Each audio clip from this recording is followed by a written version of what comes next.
Hola, hola, queridos estudiantes de segundo año medio. Espero que todos estén muy bien en sus hogares. Estoy muy contenta porque esta semana he recibido muchísimos trabajos de alumnos que se están poniendo al día con sus actividades, así que he tenido que revisar varios correos y eso me pone muy, muy, muy feliz de pensar que están al tanto en sus actividades escolares. Bueno, chicos, esta es nuestra tercera clase de la fase número 2. Les recuerdo que en la fase uno nosotros tuvimos 7 clases eh, y en este momento entonces llevamos 3 de la segunda etapa de las clases grabadas. ¿Sí? Bueno, les recuerdo entonces que mi nombre es Génesis Reyes, que estoy a cargo de todo el nivel segundo medio y mi correo es greyes@cmch.maristas.cl.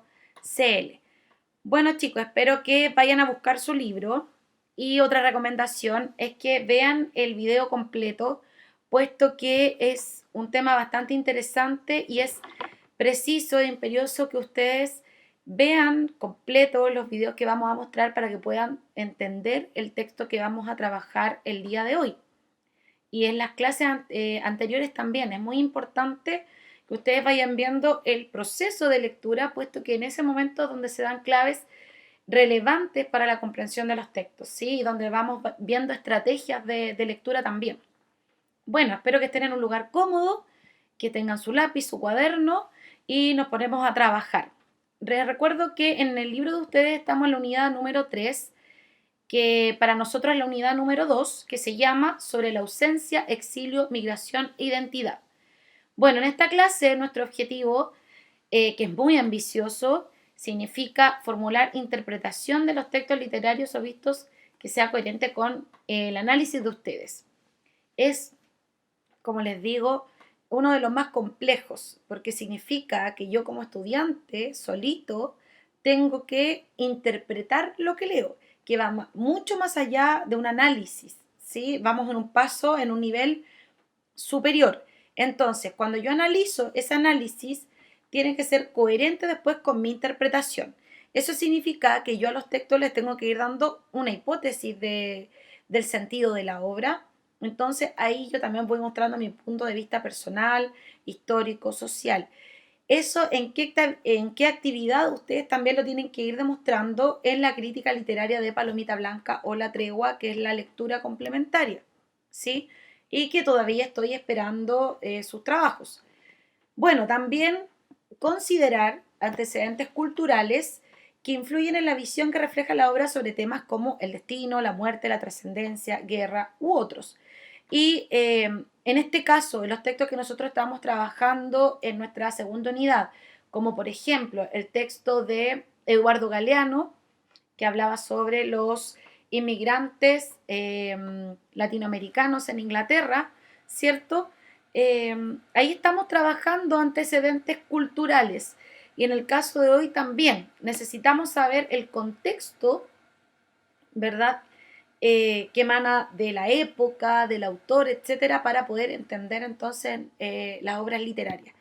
Y obviamente que qué relación va a tener esta obra que yo voy a leer con la visión de mundo del autor, con el contexto histórico, lo que está pasando, ¿verdad? En el mundo o en el país en esa época en la que fue ambientada mi historia, porque lo que vive el autor, ¿verdad? Lo que ve el autor, después nosotros lo vamos a ver reflejado en su obra. Bien, entonces, la clase de hoy va a tener momentos muy importantes y lo primero es la contextualización de la lectura, justamente lo que estamos hablando ahora. Entonces, en la clase anterior, la contextualización fue un video que me resumía entonces cómo fue el periodo de dictadura en Chile, por qué se produjo, quiénes fueron los personajes más importantes de este periodo, ¿ya? Algunas causas y consecuencias también del golpe militar. Entonces ahora, en esta oportunidad, vamos a ver un video que habla de la tortura en Chile. Y también recordar algunos datos del doctor José Miguel Varas, que fue lo que nosotros trabajamos en la clase anterior, que es este escritor, que también es periodista chileno, y que nosotros leímos un texto de él no, perdón, que hablaba sobre él, no era de él, hablaba sobre él y me contaba un poco su experiencia de vida, lo que él vivió en el exilio, etcétera. Después vamos a leer su cuento que se llama Año Nuevo en Gander, que está en la página 136, 133 a 136. Así que necesito que ahora en este momento vayan por su texto porque lo vamos a ir trabajando. Entonces, ese texto, recuerden que trata el tema de la unidad que nosotros estamos trabajando desde la perspectiva del exilio.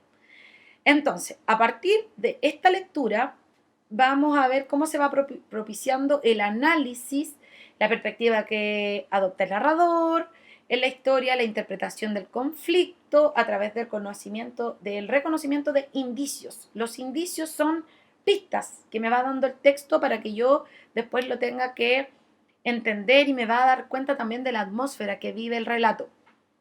Y nuestra actividad o ticket de salida, que también le llamamos así, es responder las preguntas que están en la página 137 y 138, que justamente tienen que ver con habilidades de comprensión lectora, como localizar información explícita, es decir, vuelvo al texto, busco la respuesta, marco, subrayo y ahí está. También relacionar e interpretar, es decir, vuelvo al texto, corroboro la información que ahí está y después yo la relaciono con mis conocimientos previos, con lo que yo aprendí en esta clase, etcétera, ¿ya?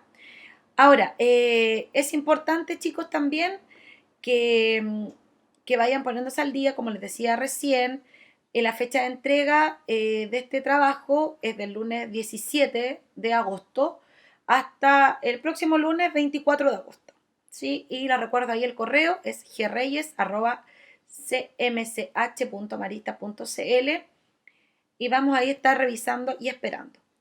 Bueno, chicos, como les decía, vamos a comenzar nuestra clase viendo este video, que es un compilado que se hizo de 3 vivencias de personas que fueron torturadas en nuestro país.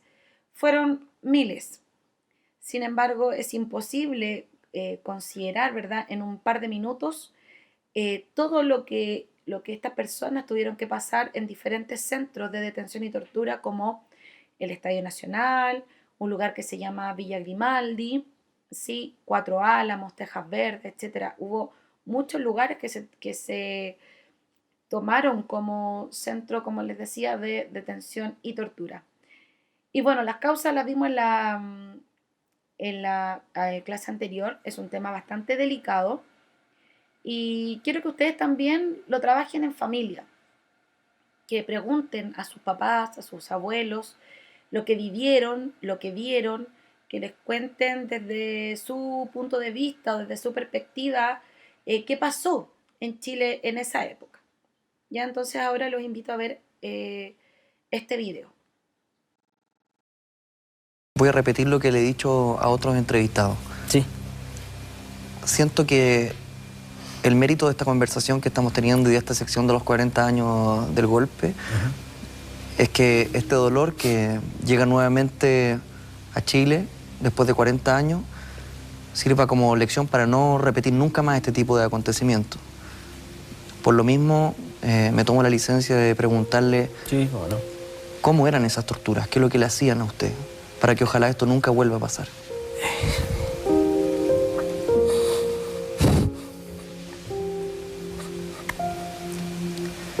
Mira, yo tengo la impresión que el periodo que me tocó a mí esta situación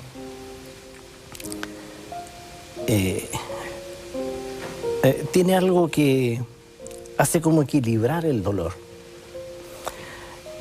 Y es lo colectivo,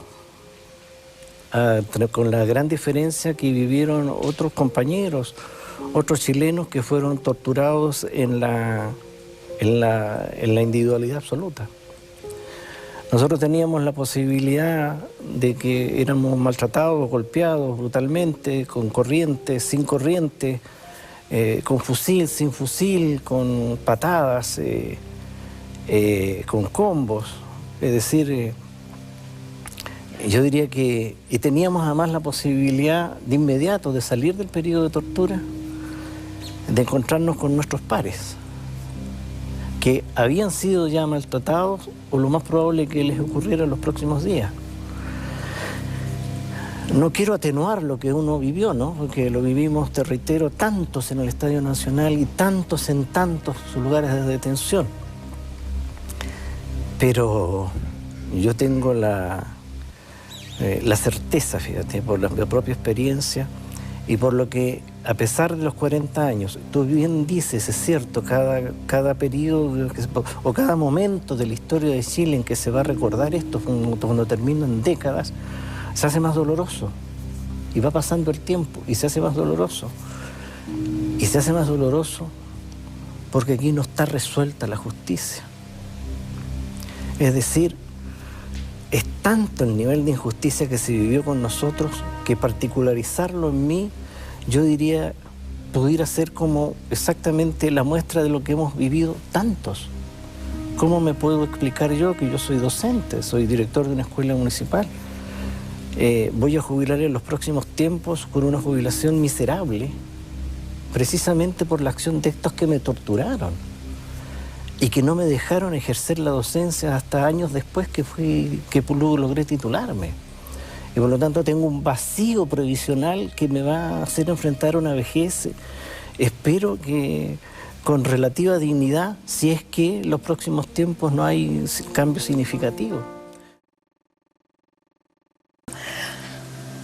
Y ahí empezó una cantidad de preguntas tontas, muy tontas, cuando en eso sentí yo unos pinchazos que me cruzaban el cuerpo, sobre todo en el estómago. Yo en ningún momento sentí en qué momento ellos me pusieron los electrodos o lo que fuera. No sentí nada, sentí solamente estas enormes, como cuchillazos, como pinchazos. Y que el cuerpo saltaba, mi cuerpo saltaba, corcoveaba, esa era la verdad. Y después me pusieron en la vagina, en los pezones, y curiosamente la mente, mi mente en ese momento, por lo menos a mí, estaba muy rápida, sí. Podía pensar qué respuesta dar para no implicar a nadie más, porque a ellos les daba lo mismo que con tal que tú nombraras al vecino, quedaban felices, iban a buscar al vecino y le hacían lo mismo. ¿Cuánto podía durar un proceso de tortura con corriente, Coca? No sé cuánto, pero si yo calculo que entré ahí como a las 12 de la noche, creo que salí como a las 5 de la mañana. Yo después me pusieron aquí atrás, detrás de la venda, en las sienes, en los oídos y en la boca. ¿Qué es lo que más te duele? La alegría. A mí y a todos mis amigos que yo conozco nos quitó la alegría.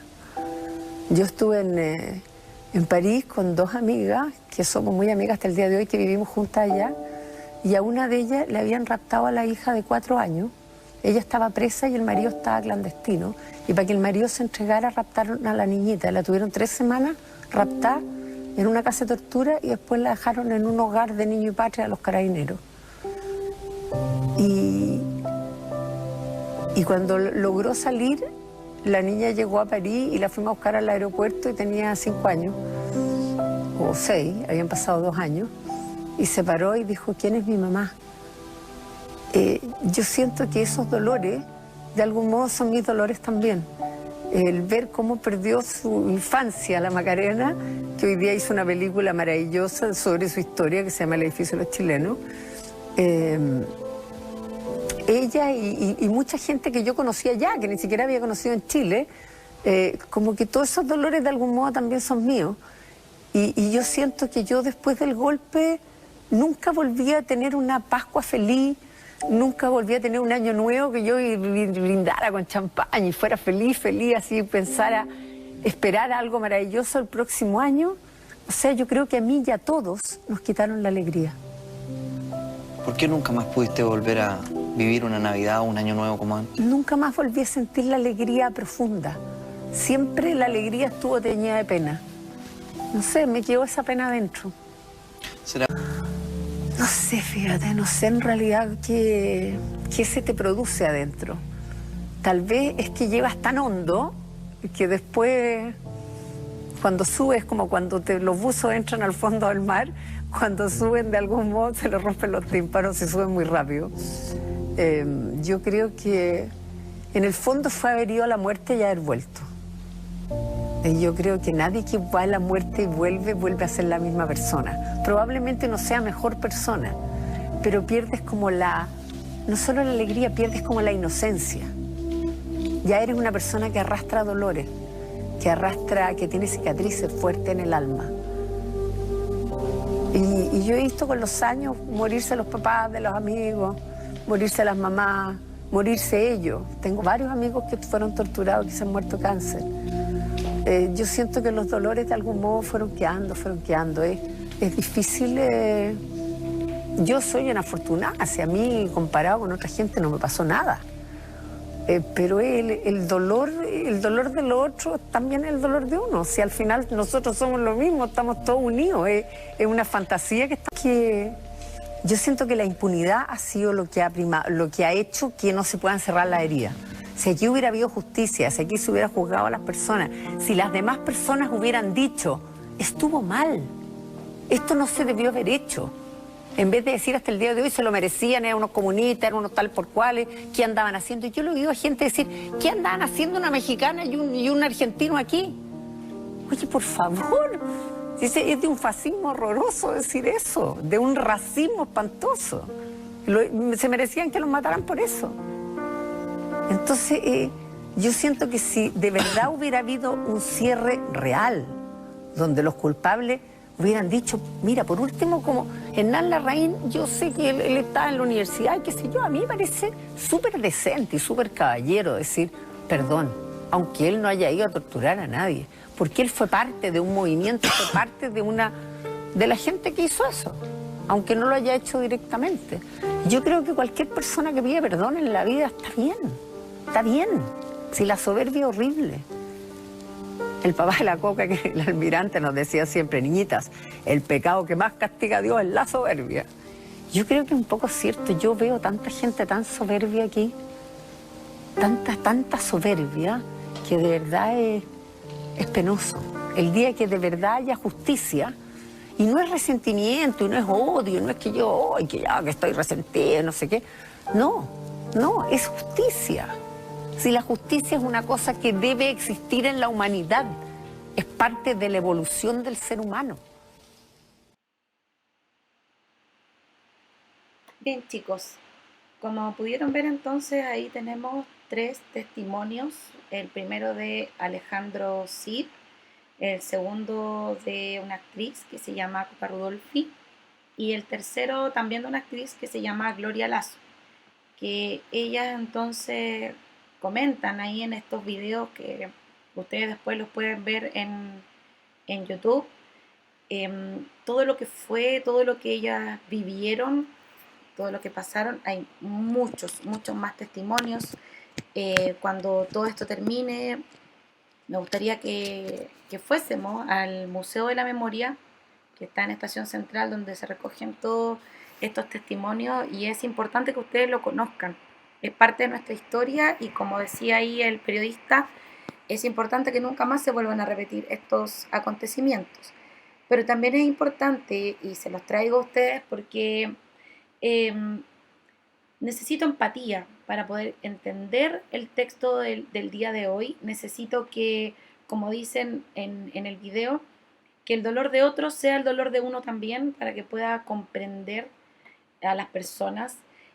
También hablaban de lo que era la justicia y de la impunidad, y en nuestro país que todavía lo vivimos. Entonces es relevante que ustedes reflexionen en torno a eso, contra también los dolores que ellos vivieron y los miedos que ellos tienen, ¿sí? Ya chicos, entonces, como siempre, como en toda clase, nosotros tenemos una estrategia de lectura. Una estrategia significa un método, un paso a paso para ir comprendiendo los textos. Entonces, esto lo hacemos antes y durante la lectura. Fíjense que antes de la lectura yo les traigo estos videos, ¿cierto? Y durante la lectura yo no hago una lectura de corrido, yo voy pausando mi lectura, voy párrafo por párrafo, lo proceso, ¿cierto? Lo entiendo y la estrategia de hoy en día, de hoy, perdón, es formular predicciones. ¿Esto qué significa? Que yo me voy anticipando algunas cosas que yo me imagino que podrían pasar en el texto con la información que me proporciona el texto, pero también con mi propio conocimiento, con lo que yo ya sé. Entonces, ustedes pueden prever el tema de un cuento a partir del título, predecir también de textos informativos, ¿ya? ¿Qué le puede pasar al personaje? ¿Cierto? Y tengo que prestar mucha atención a estos indicios que me da el narrador. Vamos a ver el ejemplo que aparece en el libro. Entonces, el título de nuestro texto se llama Año Nuevo en Gander de José Miguel Varas. Y entonces yo me pregunto, ¿de qué se puede tratar? Solo con el título. Y hago una predicción, entonces una hipótesis. Es lógico, ¿cierto? Una persona va a vivir algo en la noche de Año Nuevo. Algo le va a pasar, ¿cierto? A medida que leo, por ejemplo acá, dice, Helga Schmidt González nunca pensó que alguna vez le tocaría pasar el Año Nuevo en un aeropuerto, y menos en el de Gander, que no sabía si estaba en Escocia, Irlanda o Canadá. Y compruebo, efectivamente, Helga Schmidt, con nuestro personaje, pasará la noche de Año Nuevo en un aeropuerto en la ciudad de Gander, ¿ya? Entonces, vamos a ir parando en esta lectura y vamos a ir haciendo predicciones. Vamos a hablar entonces de lo que es la novela del exilio, ¿ya? Este cuento de José Miguel Varas, que se llama Año Nuevo en Gander, fue publicado en 1997 en el libro Cuentos de Ciudad, que es una recopilación de textos que se publicaban semanalmente en el diario La Época. Entonces, no significa que se escribieron durante el exilio necesariamente, sino que hablan esa temática. Son crónicas por lo general con temas urbanos, de ciudades. Comenzamos. Recordamos entonces al autor, que es José Miguel Varas, nace en 1928 y muere hace poquito tiempo, en el año 2011. Recordamos que él fue periodista y escritor, tuvo el Premio Nacional de Literatura en el año 2006. Vimos la clase anterior que estuvo exiliado, que tenía prohibido el ingreso al país durante la dictadura por sus distintas actividades que tienen que ver con el mundo de la política. Él también trabajaba en medios de comunicación muy importantes. Una de sus novelas más relevantes es Cahuí, de 1946, Paray, de 1963, y El Correo de Bagdad, de 1994. Listo, chicos. Vamos entonces a iniciar nuestra lectura de Año Nuevo en Gander. Helga Schmidt González nunca pensó que alguna vez le tocaría pasar el Año Nuevo en un aeropuerto, y menos en el de Gander, que no sabía si estaba en Escocia, Irlanda o Canadá. La tercera es la respuesta correcta, dijo Juanito Gándara, que estaba emocionado, porque era la primera vez que ella volvería a Chile después de. Y ahí hay un punto seguido, después de qué. ¿Sabemos como lectores? ¿Después de qué? Pero tenemos ahí un indicio, ¿verdad? Que va a retornar a Chile, ¿ya? Y me deja ahí como con la duda. Juanito le trabajaba en los viajes en una agencia de Bremen. Inventó para ella la ruta de regreso más disparatada, pero también la más económica, con largas esperas y cambios de aviones en Gander, Miami y Lima, todo durante la noche de Año Nuevo de 1986. Ahora sí me calza un poco más, ¿cierto? ¿Después de qué situación vuelve Helga a Chile? Piensen. Entonces relacionen el año en el que ella retorna con la situación política que se vivía en ese país. Por eso es necesario el contexto. Son $283 menos, dijo Juanito. En Santiago te van a hacer falta. Argumento definitivo.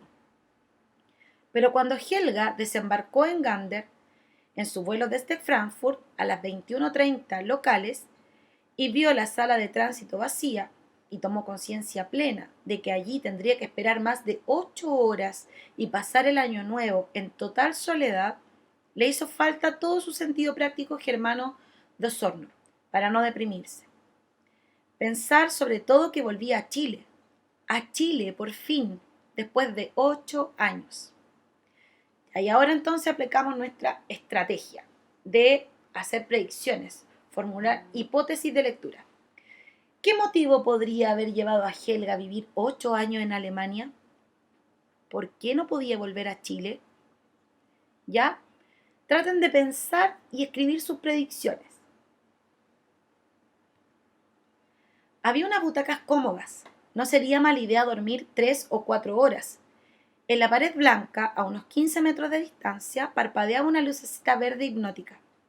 Se sentó, estiró las piernas, cambió de lugar para no mirar la lucecita y sacó el espejito de la cartera para retocarse los labios. Se vio algo ojerosa y pensó en repasar la sombra celeste que parecía agrandarle los ojos azules heredados de su padre. Aquí hacemos una pausa. Me da algunos indicios, algunos datos de el aspecto físico de Helga, ¿ya? ¿Por qué estaba ojerosa? ¿Ya? Delante me dijeron que era germana o tenía descendencia germana, y aquí me dice que tiene ojos celestes heredados de su padre, ¿ya? De pronto, un altoparlante oculto hizo un ruido gutural y una voz femenina pidió en alemán que Frau González se dirigiera a la oficina de vuelos, algo así. La pronunciación alemana no era buena, pensó con cierta superioridad. Se puso de pie algo incierta y caminó hacia la puerta de cristales por donde había entrado. Cuando ya llegaba a ella, apareció marchando militarmente una rubia de uniforme azul marino con botones plateados y con una falda muy corta. Le mostró los dientes y le indicó con un gesto que la siguiera. Caminaron largos pasillos seguidos por el eco del taconeo marcial de la rubia. Llegaron a una oficina alfombrada donde el aire estaba muy caliente y con olor a pinos. A un costado echaba calor una chimenea falsa con brasas y leños falsos. Un hombre joven, flaco, de anteojos sin marco, la recibió poniéndose de pie detrás de un escritorio plateado y le ofreció asiento. Luego fue al grano sin demora. Frau González, nuestra línea aérea quiere proponerle un cambio. Usted habla alemán, ¿verdad? Ja, natürlich. El hombre hablaba un curioso alemán dialectal como de Friburgo, haciendo gallitos. Es un cambio ventajoso para usted, y es que se embarque en nuestro próximo vuelo a Ciudad de México, miró su reloj pulsera de piloto con varias esferas, 1 hora y 45 minutos. Se ahorrará una larga espera, sin costo alguno, ¿comprende? Tendrá una conexión inmediata a Miami, donde podrá tomar un vuelo directo a Santiago, sin escalas. Podrá estar más pronto con su familia y evitará tantas horas sola en la noche vieja. ¿Qué le parece? ¿Qué está pasando acá, chicos? A ver, se le acercó, ¿verdad? Probablemente una hermosa, la chica rubia, la llevó a una oficina y le está hablando acá una persona que está a cargo del tema de los vuelos en el aeropuerto y le está ofreciendo algo obviamente tentador, que es mucho más rápido que pasar el año nuevo ahí largas horas en el aeropuerto. ¿Ya? Piensen. Ahora, en nuestro costado del texto dice descubrir. Y me da un dato que es importante también considerarlo para que nosotros entendamos el contexto de nuestra historia. Es habitual el trato de compañero entre los integrantes de los movimientos de izquierda o entre quienes comparten sus ideas. El origen de esta expresión está en la costumbre de los bolcheviques, revolucionarios rusos que buscaban reivindicar los derechos de los trabajadores, que usaban la palabra camarada para llamarse entre sí. Entonces, por lo general, las personas que son, ¿verdad?, de partidos como comunistas o socialistas se dicen compañeros, ¿ya? Incluso en algunas canciones también aparece esta palabra que tiene esa connotación. Hay algunas como de un cantautor que se llama Silvio Rodríguez, que dice también compañeros poetas, compañeros de historia, haciendo referencia entonces a esto. Avanzamos. Ella apretó los labios. ¿Dónde estará la trampa? Los compañeros la advirtieron, dijo.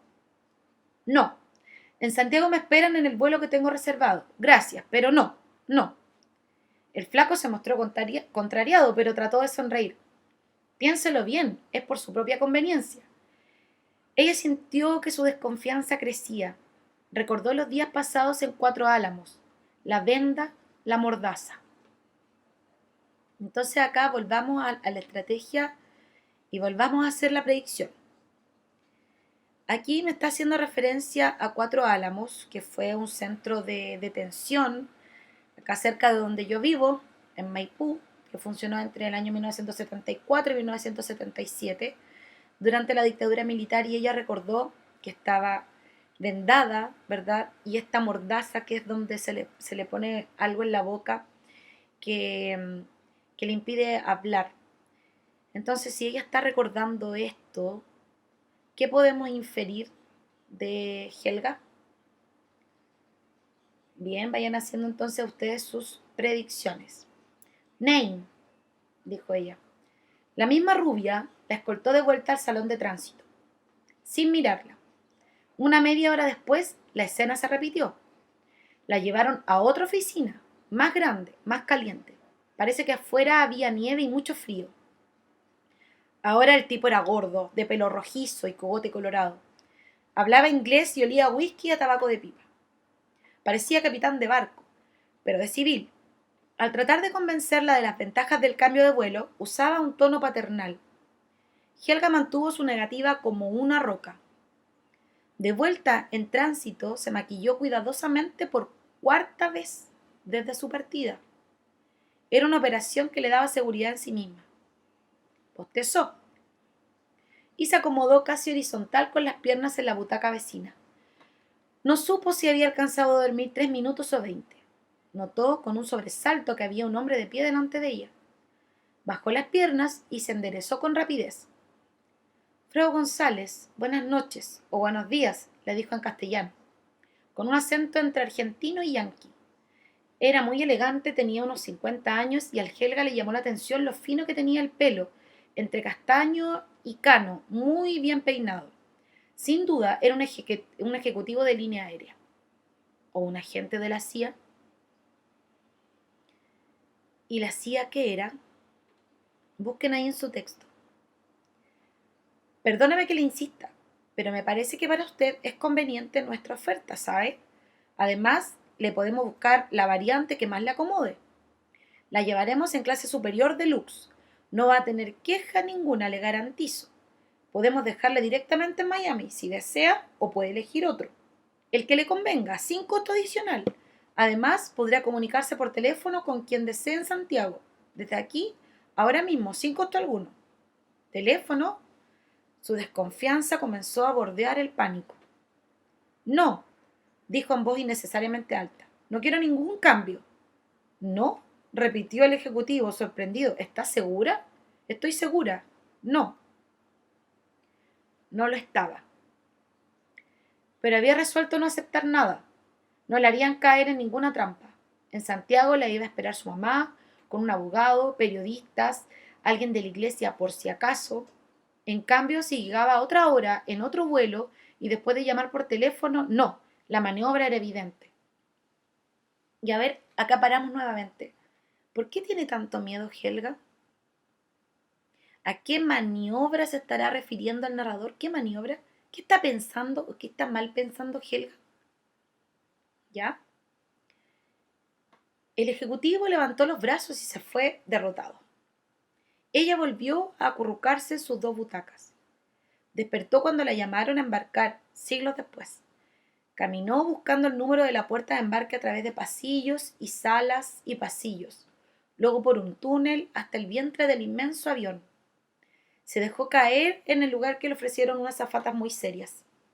La hilera completa de asientos estaba desocupada. Pensó que podría dormir regiamente, bien estirada y sin arrugar demasiado la falda. Rugieron las turbinas, parpadeó la luz roja. Fasten seatbelts, que significa abróchese los cinturones. Cerró los ojos y cayó en un sopor. Siempre le pasaba en el despegue. Bien, ahora antes de continuar, quiero que en su libro escriban la estrategia y hagan una hipótesis. ¿Cómo creen ustedes que va a terminar este texto? ¿Qué predicción pueden hacer esto? ¿Qué indicio le ha dado el narrador para que ustedes se formulen esa opinión? Escríbenlo en esas líneas que les entrega el texto. Continuamos. Oyó una voz que decía: Frau González, feliz año nuevo. El avión ronroneaba con dulzura y flotaba inmóvil en un cielo lechoso. Una azafata provista de una sonrisa permanente le estaba sirviendo champán de una pequeña botella en una copa muy alta. Helga se enderezó, dio las gracias como una niña bien educada de las monjas alemanas, y mientras tomaba la copa, echó una mirada en derredor. En toda la cabina de primera clase donde la habían instalado, no se veía un solo pasajero. Dejó la copa en la bandeja junto a su asiento. Se puso de pie, caminó 2 pasos y desde el pasillo miró hacia la gigantesca zona de turismo. La azafata que le había servido el champán y otra que estaba a su lado, algo más alta, la miraban con un gesto raro, tal vez de reproche. Vio 200 o 300 asientos blancos, vacíos. El avión estaba desierto. Solo en ese momento comprendió que era la única, absolutamente la única pasajera del Jumbo. A ver, ¿entendieron el desenlace? A ver, comprueben su predicción. ¿Se cumplió lo que ustedes pensaban? ¿Iba a terminar así el relato? ¿De esta manera?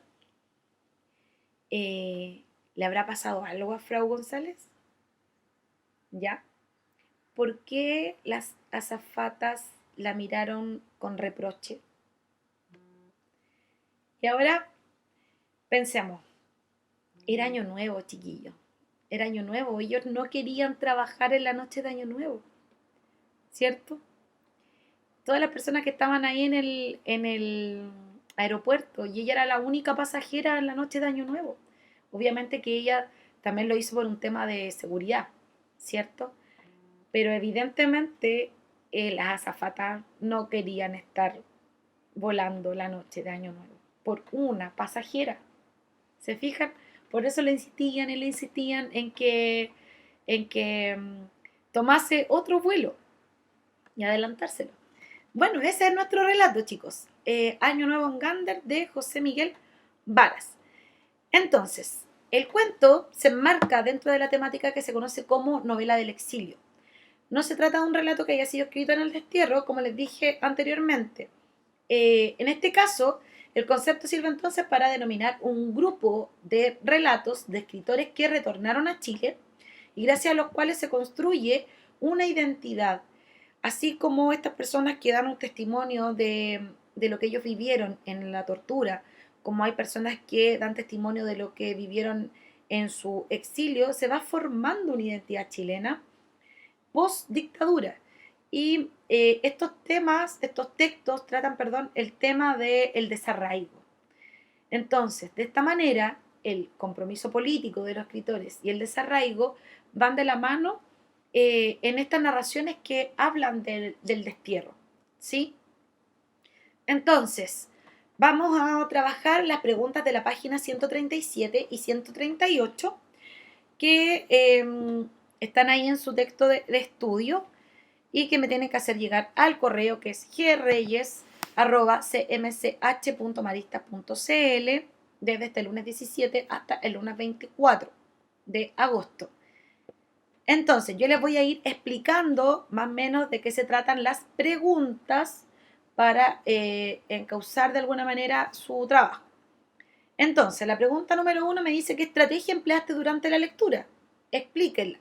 Está al inicio de nuestra clase. Me dice ahí estrategia de lectura. ¿Cuál es? ¿Cómo se hace entonces esta estrategia? ¿Qué hay que hacer? Explíquenlo. Luego tenemos estas preguntas que son muy fáciles de localizar información. Acuérdense, vuelvo al texto, busco en tal vez elementos que yo ya subrayé, y lo que debo subrayar, recuerden, son nombres de personas, lugares, fechas, acciones que yo crea que son importantes. Entonces, ¿cuál es el itinerario de vuelo que Helga tenía definido? Vuelvo al texto, localizo la información, eso es, la encuentro y la escribo. Y la número 3, lo mismo. ¿Cuál es el cambio de itinerario que la aerolínea le propone a Helga? Entonces, ¿cuál era el itinerario de ella y cuál es lo que le propone la agencia? Luego tenemos las preguntas de relacionar e interpretar, que tengo que pensar un poquito más y tengo que ir, ¿verdad?, en un nivel de comprensión superior. ¿Cómo afecta a la protagonista el cambio itinerario propuesto por la aerolínea? ¿Cómo le afectaba este cambio? A ver, si yo lo veo desde fuera y me dicen, mire, le propongo cambiar, en vez de hacer tanta escala, que usted se vaya en un avión solamente. En vez de clase turista, le propongo a usted viajar en clase, ¿verdad? Se me olvidó cómo se llama. Primera clase, en primera clase. Pero a ella le afecta de otra forma. Entonces, ¿cómo le afecta a Helga Schmidt este cambio de itinerario? Y en la número 5, ¿por qué se encontraba viviendo en Alemania? ¿Me lo dice explícitamente el texto? No, ¿cierto? No, no es localizar información. No es que yo vuelva al texto y lo voy a encontrar. Acuérdense que como lector yo me tengo que ir haciendo estas ideas por el contexto que yo ya vi anteriormente y ahora puedo comprender por el año, por el país, etc. ¿Por qué razón el personal de la aerolínea insistió tanto en cambiar el vuelo a Helga? Explica. ¿Ustedes creen mi teoría? ¿Creen que ellos le querían cambiar porque no querían trabajar la noche de Año Nuevo? ¿O ustedes piensan que en realidad había algo ahí maquiavélico o había algo detrás?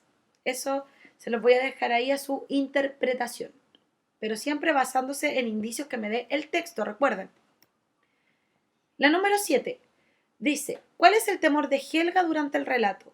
¿Qué explicación existe para ese temor? Responde completando el siguiente esquema. Entonces, aquí vamos a otra estrategia también y otra habilidad lectora que tiene que ver con que un texto es una secuencia de acciones, ¿sí? Entonces, en todo texto hay un orden, está el inicio, la situación inicial, después en todo relato tiene que haber un quiebre o un nudo que hace que pase algo, ¿cierto? Después viene el desarrollo de las acciones para finalmente llegar a un punto que es como de tensión, ¿verdad? Y luego viene el desenlace. Entonces, todo relato tiene esta estructura y es una secuencia de acciones que tienen causa, consecuencia, y esta consecuencia es causa de esta otra, y esta consecuencia es causa de esta otra, y así, sucesivamente, ¿sí? Entonces, Helga, ¿a qué le teme? ¿Qué miedo tenía Helga? ¿Por qué tiene miedo a eso? ¿Cómo yo me doy cuenta? ¿Qué aparece en mi relato? ¿Qué aparece en mi relato que yo me doy cuenta que ella le tiene miedo a eso por esto? ¿Me entienden? Y esto también lo podemos llevar al plano de la vida cotidiana, chicos, la vida diaria. Me sirve mucho esta estrategia de ir pensando causa y consecuencia. Entonces, si yo hago esto, es por esta razón. Yo reaccioné así por este motivo. A lo mejor mis papás son así por esto. A lo mejor me están diciendo, me están dando este consejo por algo. Entonces, todo acto, todo lo dicho tiene una causa y una consecuencia. Todo tiene un porqué, ¿sí? Eso entonces es lo importante y quiero que se lleven de esta clase y que lo piensen y que lo analicen y en todo orden de cosas, ¿sí? Ya, avanzamos, chiquillos. En la número 8 tengo que hacer como una especie de radiografía del personaje. Caracterización de un personaje. Y esto lo hemos trabajado en la fase número 1, ¿ya? Me preguntan por la apariencia de Helga Schmidt González. Y fíjense en su nombre. Schmidt. ¿Cómo era su apariencia? ¿Cómo era ella físicamente? Hay algunos indicios en el relato, algunas pistas de cómo era ella físicamente. No necesito algo completo, porque solamente tengo poquitos datos, ¿ya? De su historia de vida, lo mismo. Me dice, por ejemplo, que estudió en la monja alemana, ¿ya? Algo de su historia de vida. Hay varias pistas ahí en el relato. Y a raíz de esto, de su historia de vida, ella es, eh, de alguna manera, ¿cierto? De alguna manera en el aspecto psicológico. Y recuerden, ¿cómo yo caracterizo un personaje? A través de lo que hace, dice, piensa y otros me dicen de él. En este caso, el narrador me da datos de Helga, ¿cierto? Lo que ella dice en todo momento, no, no, no, no. Entonces, ¿cómo es ella? Busco adjetivos calificativos. Si ella es de una sola línea, ¿ya? ¿Cómo es? Eh, Luego, lo que piensa. El narrador me dice lo que piensa Helga Schmidt. ¿Qué tipo de narrador es? Si me dice lo que está pensando Helga. Y lo que hace. Se recuesta ahí, se tiende a esperar, se asusta en algún momento. Esas son sus acciones. Y a partir de lo que hace el personaje, entonces yo saco conclusiones de cómo es. ¿Se acuerdan? Entonces es ahora donde yo aplico lo que aprendí en la fase 1. 9 es qué datos conocidos en las páginas 130 y 131 sobre el exilio político y la figura de José Miguel Varas te ayudaron a comprender el tema, el conflicto u otros aspectos del cuento. Entonces, ¿la clase anterior me sirvió? Evidentemente que sí, pero ¿para qué? ¿Para qué me sirve haber leído la página 130 y 131 antes de leer el cuento Año Nuevo en Gander? Perfecto. El vocabulario entonces tenía que, en las páginas del libro, ver qué significa la palabra desembarcar y qué significa la palabra incierta.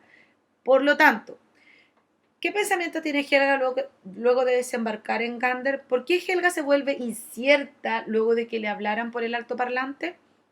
Entonces, esas son las palabras de vocabulario que debo buscar.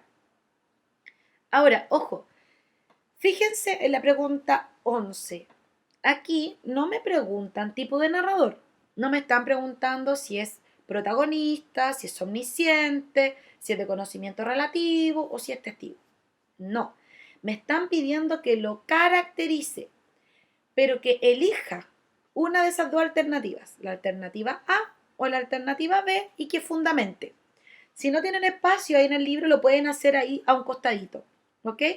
Entonces, por ejemplo, yo puedo elegir el narrador A, porque dice que es empático con los sentimientos y emociones de Helga. ¿Se pone en el lugar de Helga o es objetivo? Piensen eso. Describe los acontecimientos intentando comunicar sus temores y percepción de los hechos. Piénsenlo. Me dice los miedos de Helga. Me dice por qué siente esos miedos. ¿Ya? O la alternativa B, detallista. Da lujo de detalles de lo que pasa. ¿Se preocupa el narrador de describir a los personajes? No lo hace físicamente, ¿cierto? Tanto. Lo hace con 4 personajes. Me dice de Helga algunos aspectos de su apariencia física, del primer tipo de la oficina, de la rubia, ¿cierto? Y del segundo tipo que la llama a la oficina. Entonces, es detallista con respecto a las actitudes también de los personajes. Sobre los pensamientos y sentimientos de Helga, el ambiente lo describe el narrador. Me dice cómo era la oficina, qué tenían las oficinas, qué tenía, cómo era el aeropuerto. Piénsenlo. Entonces, elijo uno de los dos y justifico. ¿Por qué me quedo con este narrador? Y la última, la número 12, dice, ¿cómo crees que te sentirías durante el viaje de regreso a tu país tras un exilio como el de Helga? Y aquí entonces donde yo les pido que ustedes sean empáticos, donde lo que dijo el testimonio de esta señora que verdad que fue torturada, que el dolor de otros también es el dolor de uno, que pensemos entonces cuáles serían mis miedos, cuáles serían mis expectativas al volver a mi país, cómo será lo que pienso al estar en esa situación. Pónganse un minuto en el lugar de una persona que haya vivido algo similar o busquen información. Y algo breve, chiquillo, a lo mejor 5 líneas, con eso basta y sobra. Entonces, escríbanlo como si fuese una memoria, como si fuese un diario de vida, y entonces lo tengo que escribir en primera o en tercera persona. En primera persona recuerden que es desde el yo, esa es la primera persona, y la tercera persona es él o ella o ellos. Entonces, si me están pidiendo que yo relate una memoria, ¿en qué persona gramatical la tengo que narrar? En primera, ¿cierto? Entonces les insisto, 5 líneas, algo así. Ahora, esta es una actividad bastante larga. Se fijan, son 12 preguntas. Entonces, les explico cómo es el tema evaluativo en esta fase número 2. Para nuestro nivel y en mi asignatura, yo voy a evaluar esta actividad con el 25%. ¿Se entiende? Luego va a venir otra clase que va a costar también otro 25% el ticket de salida.